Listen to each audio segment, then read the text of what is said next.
Lo que aprendemos hoy defiende el mañana.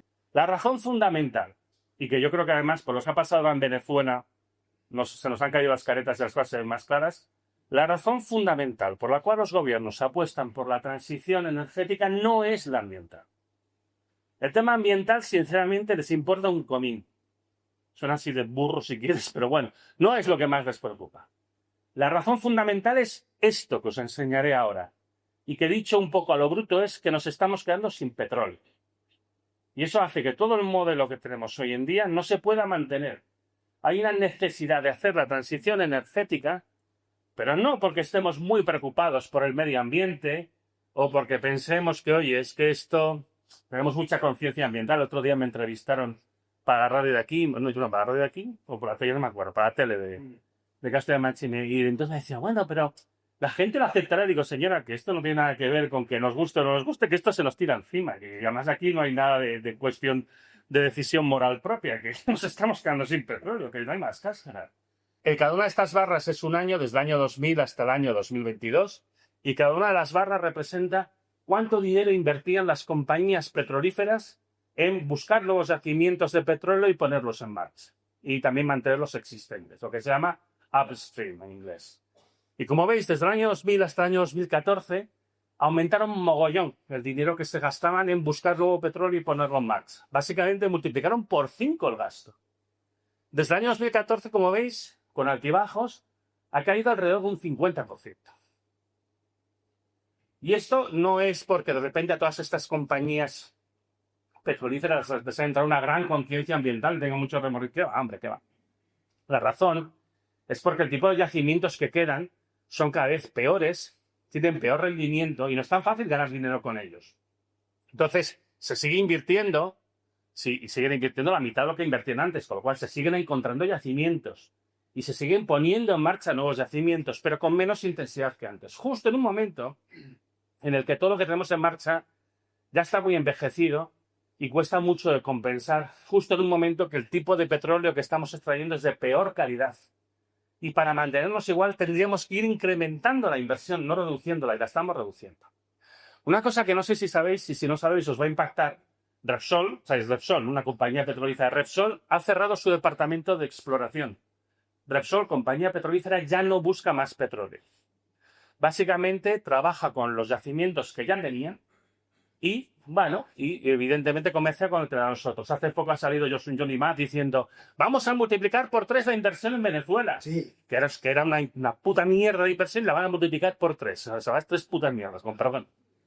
Bueno, son cosas absurdas todas estas. Ellos mantienen cosas que tenían en marcha, pero no buscan nuevos yacimientos. No los buscan. Porque saben que no hay gran cosa a encontrar. Cepsa, que ahora se llama Moeve y se hacen unos anuncios que la gente se abraza con dinosaurios, aunque es otra época geológica, pero ¿qué más da eso? Da igual, que era guay.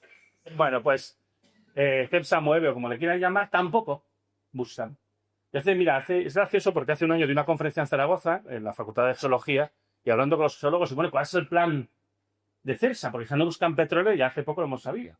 ¿No? Va a ser absorbido por otra compañía, no me acuerdo de cuál, pero...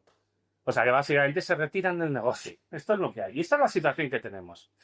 Y en ese sentido fue bastante determinante un informe que sacó la Agencia Internacional de la Energía, que por supuesto nadie le dio ninguna publicidad, en septiembre del año pasado, hace unos pocos meses, del cual os mostraré algunas gráficas que son como muy elocuentes. Esto que veis aquí es cómo ha ido evolucionando a lo largo de las distintas décadas la cantidad de petróleo y gas que se iba encontrando. Cada columna es una suma del petróleo y gas convertido en barriles equivalentes a petróleo. Esto es un tipo de estadística que a mí no me gusta nada porque mezcla manzanas y peras, pero bueno, ¿qué vamos a hacer? Y podéis ir viendo cómo ha ido bajando. Entonces, en los años 60 del siglo pasado, ¿no? Es un momento en el que se descubría mucho petróleo y gas. El volumen de yacimientos que se descubría equivalía a unos 90.000 millones de barriles cada año. 90.000 millones de barriles nuevos cada año. Estos son descubrimientos anuales. Ya veis que en los 70 la cosa baja un poco, sigue bajando, hay momentos que oscila. Eso último de allá al fondo es el promedio anual de lo que se ha encontrado en el periodo 2020-2024, que son unos 7.000 millones de barriles. Se han descubierto unos 7.000 millones de barriles cada año, nuevos, en nuevos yacimientos. de los cuales 3.000 son petróleo, 3.000 millones de barriles. Claro, esto es mucho petróleo, ¿eh? Porque pensad que un barril son 159 litros, así que 3.000 millones de barriles, imaginaos cuántos miles de millones de barriles de petróleo nuevos quedan a nuestra disposición.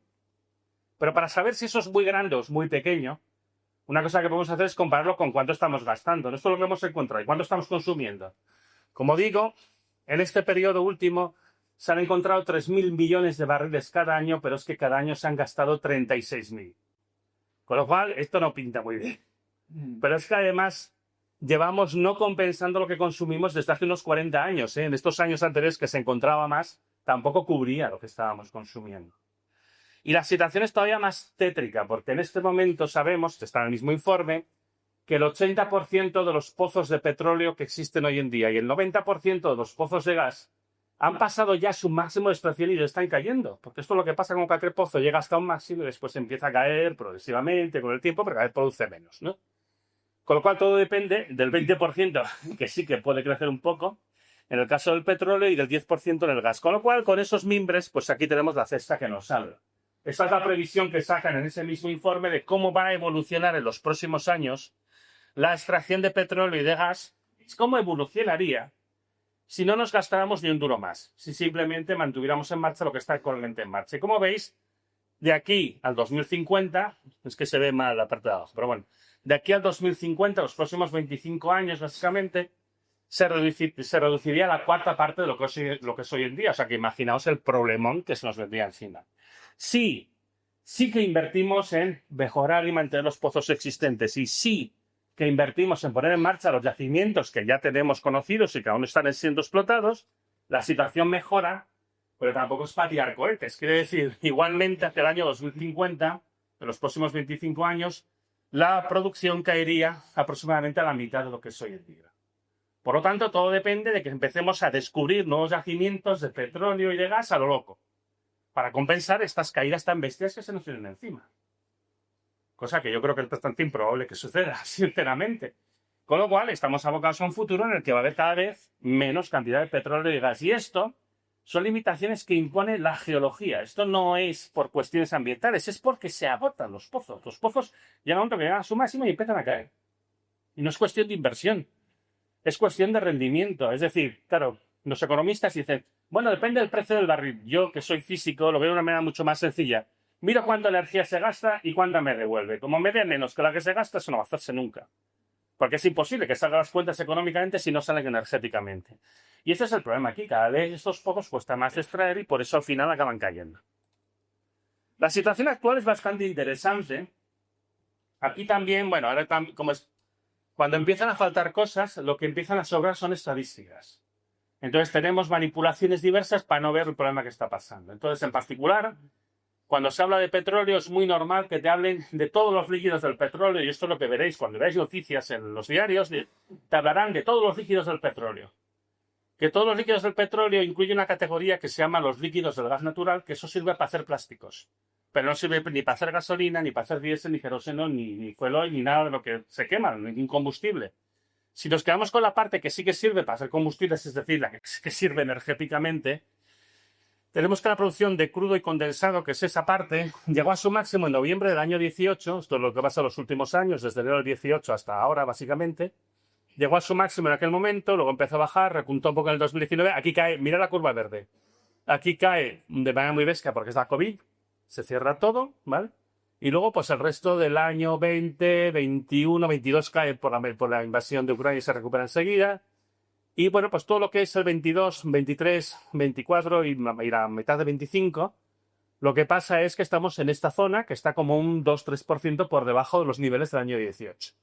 Pero en enero del año pasado llegaron al Trump a la presidencia y dice, yo he prometido que la gasolina... Es que es increíble la influencia de este señor en todo lo que está pasando, ¿eh? Yo he prometido que la gasolina va a ser barata. Y sabéis que en Estados Unidos, a mitad del mandato de cada presidente, hay unas elecciones que llaman elecciones de medio término, que se renueva una parte del Congreso y del Senado de los Estados Unidos. La gasolina tiene que ser barata como sea.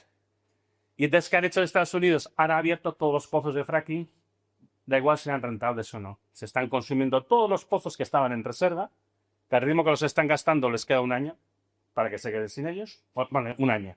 Seguramente será este año que se quedarán ya sin ellos, a finales de este año.